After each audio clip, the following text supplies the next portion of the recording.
വയനാടിൻ്റെ വിവിധ വിഷയങ്ങളിൽ ജീവിത പ്രശ്നങ്ങളുണ്ട്, ഒരുപാട് പ്രശ്നങ്ങളുണ്ട്, നമുക്ക് എല്ലാവർക്കും അറിയാം. അത്തരം വിഷയങ്ങളിൽ കൂടുതൽ കാര്യക്ഷമമായ ഇടപെടൽ നടത്തുക എന്നതാണ് സമ്മേളനം കണ്ടിട്ടുള്ള കാര്യം.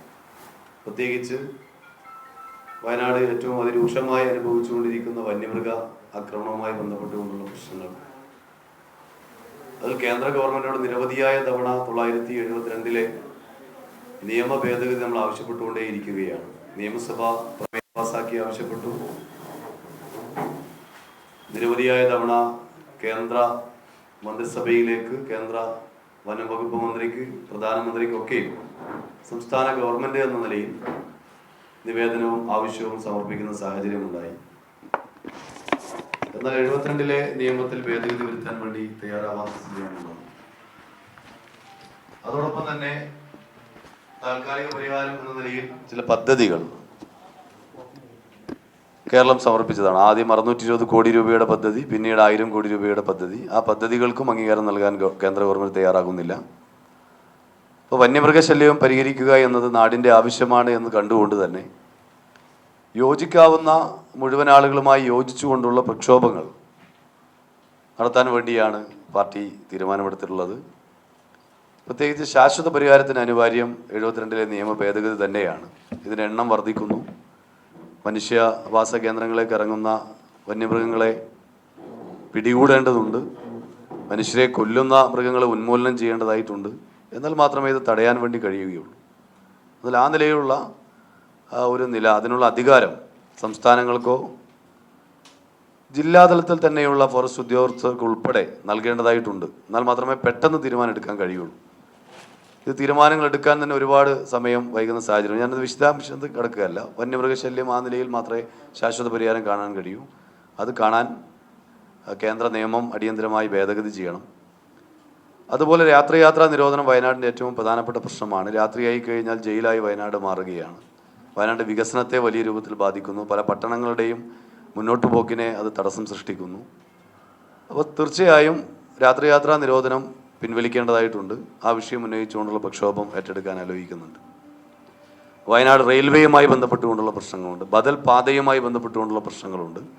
അങ്ങനെ വയനാടിൻ്റെ വികസന പ്രശ്നങ്ങളും ജീവിത പ്രശ്നങ്ങളും അഡ്രസ്സ് ചെയ്തുകൊണ്ടുള്ള 2 തരത്തിലുള്ള വിഷയങ്ങൾ ഏറ്റെടുക്കാനാണ് ഞങ്ങൾ തീരുമാനിച്ചിരിക്കുന്നത്. ഒന്ന്, കേരളത്തിലെ ഗവൺമെൻറ്റിന് സാധ്യമായ കാര്യങ്ങൾ ഇപ്പോൾ ചെയ്യുന്നുണ്ട്. അതിൽ കൂടുതൽ ശ്രദ്ധ വേണ്ട കാര്യങ്ങളിൽ ഗവൺമെൻറ് ശ്രദ്ധയിൽപ്പെടുത്തുകയും കേന്ദ്രത്തിനെതിരെ ഉൾപ്പെടെയുള്ള പ്രക്ഷോഭങ്ങൾ സംഘടിപ്പിച്ചുകൊണ്ടും, അങ്ങനെ 2 തരത്തിൽ ഭരണത്തിൻ്റെ സാഹചര്യം ഉപയോഗപ്പെടുത്തിക്കൊണ്ട് വയനാടിന് വേണ്ടി പല കാര്യങ്ങളും ചെയ്യാൻ വേണ്ടി കഴിയും. അത് ഇടപെടും.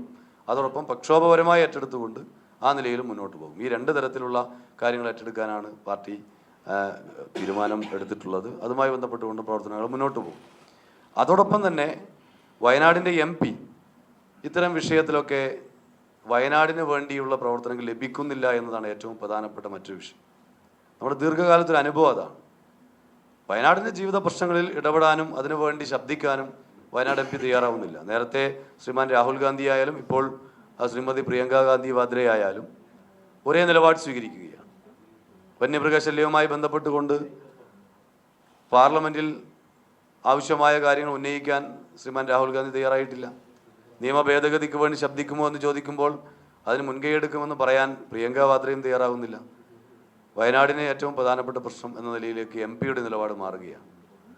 ഇപ്പോൾ രാത്രിയാത്രാ നിരോധനം കോൺഗ്രസ് ആണ് കർണാടകം ഭരിക്കുന്നത്. അവിടെ സ്വാഭാവികമായിട്ടും കോൺഗ്രസ് എന്ന നിലയിലൊരു തീരുമാനം അഖിലേന്ത്യാ നേതൃത്വത്തിൽപ്പെട്ട MP ഉൾപ്പെടെയുള്ള ആളുകൾ എടുത്താൽ കർണാടകത്തിലെ കോൺഗ്രസ് ഗവൺമെൻറ് മറിച്ചൊരു തീരുമാനം എടുത്തു കഴിഞ്ഞാൽ വളരെ പെട്ടെന്ന് തന്നെ ഇത് പരിഹരിക്കാൻ കഴിയും. എന്തുകൊണ്ട് സാധിക്കുന്നില്ല? അപ്പോൾ വയനാടിനോട് യാതൊരു ഉത്തരവാദിത്വവും ഇല്ലാത്ത നിലയിലാണ് MP പെരുമാറുന്നത്. അപ്പോൾ അത് തിരുത്താൻ വേണ്ടി തയ്യാറാകണം. ഞങ്ങൾ നേരത്തെ ആവശ്യപ്പെട്ടൊരു കാര്യമാണ്. വയനാട് MP നമ്മുടെ വന്യമൃഗശല്യവുമായി ബന്ധപ്പെട്ടുകൊണ്ടൊരു സ്വകാര്യ ബില്ല് കൊണ്ടുവരാൻ വേണ്ടി തയ്യാറാകണം. നമ്മൾ ആവശ്യപ്പെട്ടതാണ്. CPIM വയനാട് MP ആവശ്യപ്പെടുകയാണ്, സ്വകാര്യ ബില്ല് അവതരിപ്പിക്കാൻ വേണ്ടി തയ്യാറാകണം എന്ന് ആവശ്യപ്പെടുകയാണ്. അതുപോലെ തന്നെ ഇവിടെ വയനാടിൻ്റെ മറ്റൊരു പ്രധാനപ്പെട്ട വിഷയമാണ്, നമ്മളെല്ലാം ചർച്ച ചെയ്തുകൊണ്ടിരിക്കുന്ന വിഷയമാണ് നമ്മുടെ ചൂരൽമല മുണ്ടക്കൈ ദുരന്തവുമായി ബന്ധപ്പെട്ടുകൊണ്ട് പുനരധിവാസ പ്രവർത്തനം. ആ പ്രവർത്തനങ്ങളിൽ കേരളത്തിലെ ഗവൺമെൻറ് സമാനതകളില്ലാത്ത നിലയിലാണ് ഇടപെട്ടുകൊണ്ടിരിക്കുന്നത്. ആ ദുരന്തത്തിലെ ആശങ്കയുള്ള ജനങ്ങളുടെ എല്ലാ ആശങ്കകളും അകറ്റിക്കൊണ്ട് മുന്നോട്ട് പോകാനാണ് ഗവൺമെൻറ് ശ്രമിക്കുന്നത്. തീർച്ചയായും അതിൻ്റെ പ്രവർത്തനങ്ങൾ ആരംഭിക്കാൻ വേണ്ടി പോവുകയാണ്. 27-ാം തീയതി ബഹുമാനപ്പെട്ട മുഖ്യമന്ത്രി തന്നെ പങ്കെടുത്തുകൊണ്ട് തറക്കല്ലിടൽ നടത്തുന്നു. നിർമ്മാണ പ്രവർത്തനം അന്ന് തന്നെ ആരംഭിക്കുകയാണ്. അപ്പോൾ അങ്ങനെയുള്ള പ്രവർത്തനങ്ങളുമായി മുന്നോട്ട് പോകുന്നു. എന്നാൽ കേന്ദ്ര ഗവൺമെൻറ് ആ കാര്യത്തിൽ സ്വീകരിച്ച നിലപാട് നമ്മുടെ അനുഭവമാണ്. ഇവിടെ മാധ്യമപ്രവർത്തകരോട് കൂടുതൽ വിശദീകരിക്കേണ്ട ആവശ്യകതയില്ല. ആന്ധ്രയ്ക്കും തെലങ്കാനയ്ക്കും കൂടെ 37 പേർ മരിച്ചെടുത്ത് 3448 കോടി കൊടുക്കുമ്പോഴാണ് 300-ലധികം പേർ മരിച്ച ചൂരൽമലയ്ക്കും മുണ്ടയ്ക്കും 1 രൂപ പോലും തരാതിരിക്കുന്നത്. അതേപോലെ തന്നെയാണ് ത്രിപുരയിൽ 25 പേരാണ് മരിക്കുന്നത്. 40 കോടി രൂപയാണ് 7-ാമത്തെ ദിവസം കൊടുത്ത്. ഇത് 7 മാസം പിന്നിടുമ്പോഴും ഒരു നയാ പൈസ തന്നിട്ടില്ല. വലിയ വാഗ്ദാനങ്ങളല്ലാതെ മറ്റൊന്നുമില്ല കേന്ദ്ര ഗവൺമെൻറ്. ആ കേന്ദ്ര ഗവൺമെൻറ്റിൻ്റെ മനുഷ്യത്വമില്ലാത്ത നിലപാടിനെതിരെയാണ് ഇടതുപക്ഷത്തിൻ്റെ നേതൃത്വത്തിൽ ഡൽഹിയിൽ നമ്മൾ സമരം നടത്തിയത്. വലിയ പ്രക്ഷോഭമാണ്. രാജ്യം ശ്രദ്ധിക്കുന്ന രൂപത്തിലേക്ക് ആ പ്രക്ഷോഭം മാറി. വിവിധ പ്രതിപക്ഷ പാർട്ടികളിൽപ്പെട്ട വിവിധ രാഷ്ട്രീയ കക്ഷികളുടെ നേതൃത്വം അവിടെ വന്നു. വിവിധ സംസ്ഥാനത്തെ MP-മാർ ആ സമരത്തിന് ഐക്യദാർഢ്യം പ്രഖ്യാപിച്ചു. കേന്ദ്രത്തിനെതിരെയുള്ളൊരു വികാരമായി അവിടെ പൊതുവെ ഇത് ഉയർന്നു വന്ന ഘട്ടത്തിൽ ആ നിലയിലേക്ക് ആ സമരത്തെ കൊണ്ടുപോകാൻ ഞങ്ങൾക്ക് സാധിച്ചു. പക്ഷേ ആ ഘട്ടത്തിൽ കൽപ്പറ്റ MLA സ്വീകരിച്ച നിലപാട് BJPയുടെ നാവായി കൽപ്പറ്റ MLA മാറി. കേന്ദ്ര ഗവൺമെൻറ്റിനെതിരെ സമരം നടത്തുമ്പോൾ അതിൽ അസഹിഷ്ണുതപ്പെടുന്ന ആളായി എന്തിന് കൽപ്പറ്റ MLA മാറണം?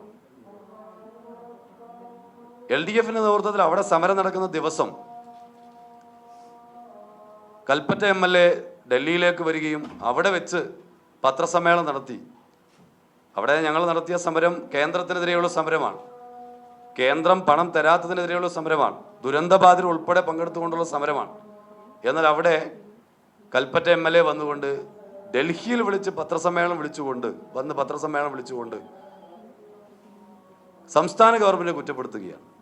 കേന്ദ്രത്തിനെതിരെ ഉയർന്നു വന്ന വികാരത്തെ തണുപ്പിക്കാൻ ഡൽഹിയിൽ നിന്ന് വന്ന് പത്രസമ്മേളനം നടത്തുന്ന നിലയിലേക്ക് BJPയുടെ നാവായി കോൺഗ്രസിൻ്റെ ഭാഗമായുള്ള MLA സിദ്ദിഖ് മാറി. ഈ കാര്യത്തിൽ എന്താണ് അദ്ദേഹത്തിന് ഇത്ര താല്പര്യം? അതിൽ എന്തുകൊണ്ടാണ് ആ ദിവസം തന്നെ അദ്ദേഹം പത്രസമ്മേളനം നടത്തി സംസ്ഥാന ഗവൺമെൻറ്റിനെതിരെ സമരം പ്രഖ്യാപിക്കാൻ തിരഞ്ഞെടുത്തത്? ആരെ സഹായിക്കാനായിരുന്നു? വളരെ ഗൗരവമായി തന്നെ കോൺഗ്രസ് മറുപടി പറയേണ്ട കാര്യമാണ്. അപ്പം ആ നിലയിൽ ഉള്ള നിലപാടിന് പകരം കേന്ദ്രത്തിൻ്റെ അവഗണനയ്ക്കെതിരായി, മനുഷ്യത്വമില്ലാത്ത ഈ നിലപാടിനെതിരായുള്ള സമരത്തിൽ പങ്കാളികളാവുകയായിരുന്നു യഥാർത്ഥത്തിൽ അവർ ചെയ്യേണ്ടത്. ഇനിയെങ്കിലും ആ നിലപാട് സ്വീകരിക്കാൻ തയ്യാറാണ്. അർഹതപ്പെട്ട പണത്തിന് വേണ്ടി കേന്ദ്രത്തിൽ സമ്മർദ്ദം ചെലുത്താൻ MP-യും സമരം നടത്താൻ പൊതുവായ പ്ലാറ്റ്ഫോം ഉണ്ടാക്കാൻ ഇതിൻ്റെ ഭാഗമായി MLA ഉൾപ്പെടെയുള്ള ആളുകൾ നേതൃത്വം കൊടുക്കുകയാണ് യഥാർത്ഥത്തിൽ ചെയ്യേണ്ടത്. പക്ഷേ ആ നിലയിലുള്ള സമീപനമല്ല സ്വീകരിച്ചത് എന്നത് ഈ സന്ദർഭത്തിൽ ചൂണ്ടിക്കാണിക്കുകയാണ്. തീർച്ചയായും ഇത്തരം വിഷയങ്ങൾ തുറന്നു കാണിച്ചുകൊണ്ടുള്ള പ്രവർത്തനങ്ങളുമായി മുന്നോട്ട് പോകാനാണ് CPM തീരുമാനിച്ചിട്ടുള്ളത്. വയനാട് ജില്ലയിലെ ഏറ്റവും പ്രധാനപ്പെട്ട പാർട്ടിയായി CPM മാറിയിട്ടുണ്ട്. കൂടുതൽ ബഹുജനങ്ങളെ പാർട്ടിയോട് അടുപ്പിക്കുകയും കൂടുതൽ CPM-ൻ്റെ ബഹുജന അടിത്തറ വികസിപ്പിക്കുകയും ചെയ്യുക. അതിന് ജനങ്ങളുടെ ജീവിത പ്രശ്നങ്ങൾ, തോട്ടം തൊഴിലാളികളുടെ പ്രശ്നങ്ങളുണ്ട്, ആദിവാസി ജനവിഭാഗത്തിൻ്റെ അടിസ്ഥാന പ്രശ്നങ്ങളുണ്ട്, ഭൂമിയും അതുപോലെ തന്നെ തൊഴിലും ഉൾപ്പെടെയുള്ള പ്രശ്നങ്ങളുണ്ട്. ഇത്തരം വിഷയങ്ങളെല്ലാം ഏറ്റെടുത്തുകൊണ്ട് വയനാട് പൊതുവികസനങ്ങൾ യാഥാർത്ഥ്യമാക്കാൻ വേണ്ടിയുള്ള നിലപാട് സ്വീകരിച്ചുകൊണ്ട് മുന്നോട്ട് പോയിക്കൊണ്ട് പാർട്ടിയെയും ശക്തിപ്പെടുത്തുക എന്നതാണ് സമ്മേളനം കണ്ടിട്ടുള്ളത്. ആ പ്രവർത്തനങ്ങളാണ് മുന്നോട്ട് പോകുന്നത്.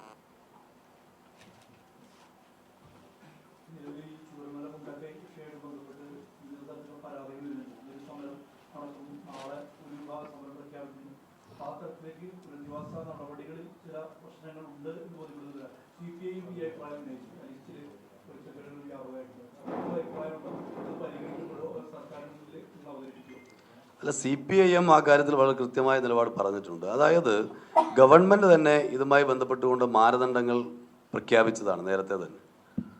3 ഘട്ടങ്ങളിലായിട്ടാണ് ലിസ്റ്റ് വന്നിട്ടുള്ളത്. ഫേസ് 1 നമുക്കെല്ലാവർക്കും അറിയാം, പൂർണ്ണമായ വീട് നഷ്ടപ്പെട്ടവരാണ്. അതിന് ലിസ്റ്റ് വന്നു. അതിൽ പരാതി കൊടുക്കാനുള്ള സമയം ഇഷ്ടം പോലെ നൽകി. പരാതി എല്ലാവരും കൊടുത്തു. ആ പരാതി കൊടുത്തവരുടെ പരിഗണിക്കാവുന്ന ഈ മാനദണ്ഡത്തിനുള്ളിൽപ്പെട്ടതാണെങ്കിൽ അതുകൂടെ പരിഗണിച്ചുകൊണ്ടുള്ള ഫൈനൽ ലിസ്റ്റ് പ്രസിദ്ധീകരിച്ചു. പിന്നീട് ഫേസ് 2-ൽ A ആണ്. അത് ജോൺ മത്തായി കമ്മിറ്റി റിപ്പോർട്ട് പ്രകാരം 50 മീറ്റർ അതിൻ്റെ അതിർത്തിക്കുള്ളിൽ, ജോൺ മത്തായി കമ്മിറ്റി റിപ്പോർട്ട് പ്രകാരമുള്ള അതിർത്തിക്കുള്ളിൽ വരുന്നതാണ്. അതിലും ലിസ്റ്റ് പ്രസിദ്ധീകരിച്ചു. ഇന്ന് ഫൈനൽ ലിസ്റ്റ് പ്രസിദ്ധീകരിക്കാൻ വേണ്ടി പോവുകയാണ്. അതിൽ പരാതിക്കുള്ള സമയം കൊടുത്തു. ഇന്ന് ഫൈനൽ ലിസ്റ്റ് പ്രസിദ്ധീകരിക്കുകയാണ്. മൂന്നാമത്തെ കാറ്റഗറി എന്ന് പറയുന്നത് സെക്കൻഡ് ഫേസിലെ ബി ആണ്. ജോൺ മത്തായി കമ്മിറ്റി റിപ്പോർട്ടിന് പുറത്തുള്ളതാണ്. എന്നാൽ ഐസൊലേറ്റഡ് ആയിട്ടുള്ള ആളുകളാണ്, ഒറ്റപ്പെട്ടു പോയ ആളുകളാണ്. അതിൻ്റെയും കരട് പ്രസിദ്ധീകരിച്ചു. പരാതി കൊടുക്കാനുള്ള സമയം കൊടുത്തു. ആ പരാതികൾ പരിഗണിച്ചുകൊണ്ട് അടുത്ത ദിവസം അതിൻ്റെ ഫൈനൽ ലിസ്റ്റ് പ്രസിദ്ധീകരിക്കും. നിലവിലെ മാനദണ്ഡം ഇതാണ്. ഈ മാനദണ്ഡത്തിൽ ഉള്ളിൽ വരുന്ന എല്ലാവരെയും ഇതിൻ്റെ ഭാഗമായി ഉൾക്കൊള്ളിക്കും. സ്വാഭാവികമായിട്ടും അത് വരുമ്പോൾ ചില പരാതികളും ചില ആവശ്യങ്ങളും ഒക്കെ ഉന്നയിക്കുന്നു. അതെല്ലാം ഗവൺമെൻറ്റിൻ്റെ ശ്രദ്ധയിൽപ്പെടുത്തിയിട്ടുണ്ട്, ഉദ്യോഗസ്ഥരാന്തലിൽ ശ്രദ്ധയിൽപ്പെടുത്തിയിട്ടുണ്ട്. നമുക്കൊരു മാനദണ്ഡം വെച്ചുകൊണ്ട് മാത്രമേ സ്വാഭാവികമായിട്ടും ഒരു ദുരന്തമുഖത്ത് മുന്നോട്ട് പോകാൻ കഴിയുള്ളൂ. ഒരർത്ഥത്തിൽ പരിശോധിച്ചാൽ ഒരുപാട് പേർ അർഹരാണ്. പക്ഷേ ഒരു ദുരന്തമുഖത്ത് നമുക്ക് പരിഗണിക്കാൻ വേണ്ടി കഴിയുക ഒരു മാനദണ്ഡത്തിൻ്റെ അടിസ്ഥാനത്തിൽ. ആ മാനദണ്ഡം എല്ലാവരും അംഗീകരിച്ചതാണ്. ആ മാനദണ്ഡത്തിൻ്റെ അടിസ്ഥാനത്തിൽ ലിസ്റ്റാണ് ഇപ്പോൾ പ്രസിദ്ധീകരിച്ചത്. പിന്നീട് വരുന്ന ആവശ്യങ്ങൾ ഗവൺമെൻറ് ആ നിലയിൽ അതിൻ്റെ സാധ്യതകളെല്ലാം പരിശോധിച്ചുകൊണ്ടാണ് നിലപാട് സ്വീകരിക്കുക. ഉയർന്നു വരുന്ന ജനങ്ങളുടെ ഭാഗത്ത് ഉയർന്നു വരുന്ന വിഷയങ്ങളെല്ലാം സംസ്ഥാന ഗവൺമെൻറ് ശ്രദ്ധയിൽ സ്വാഭാവികമായിട്ടും ഞങ്ങൾ ശ്രദ്ധയിൽപ്പെടുത്താറുണ്ട്. ആ നിലയിൽ ഞങ്ങൾ അത്തരം കാര്യങ്ങൾ ശ്രദ്ധയിൽപ്പെടുത്തുന്നുണ്ട്. പക്ഷേ ഗവൺമെൻറ് അതിൻ്റെ എല്ലാ കാര്യങ്ങളും പരിശോധിച്ചുകൊണ്ട് മാത്രമേ നിലപാട് സ്വീകരിക്കാൻ വേണ്ടി കഴിയുള്ളൂ. ഏതെങ്കിലും ഒരു ഭാഗം ഉൾപ്പെടുത്തിയാൽ സ്വാഭാവികമായിട്ട് അടുത്തൊരു ഭാഗത്തു നിന്നുള്ള അങ്ങനെയുള്ള ആവശ്യങ്ങൾ വരും. സ്വാഭാവികമാണ്. അതിൽ കുറ്റപ്പെടുത്താൻ വേണ്ടി കഴിയില്ല. കാരണം എല്ലാവരും അർഹതപ്പെട്ടവർ തന്നെയാണ്. പക്ഷേ ഒരു മാനദണ്ഡത്തിൻ്റെ അടിസ്ഥാനത്തിൽ മാത്രമേ അത്തരം കാര്യങ്ങൾ എടുക്കാൻ വേണ്ടി കഴിയൂ. അത് വെച്ചുകൊണ്ടുള്ള ലിസ്റ്റാണ് ഇപ്പോൾ വന്നത്. ഇനി വരുന്ന ആവശ്യങ്ങൾ ഗവൺമെൻറ് ശ്രദ്ധയിൽപ്പെട്ട് അതിൻ്റെ കാര്യങ്ങൾ പരിശോധിച്ചുകൊണ്ടാണ് നിലപാട് സ്വീകരിക്കുക എന്നാണ് മനസ്സിലാക്കാൻ കഴിയുന്നത്.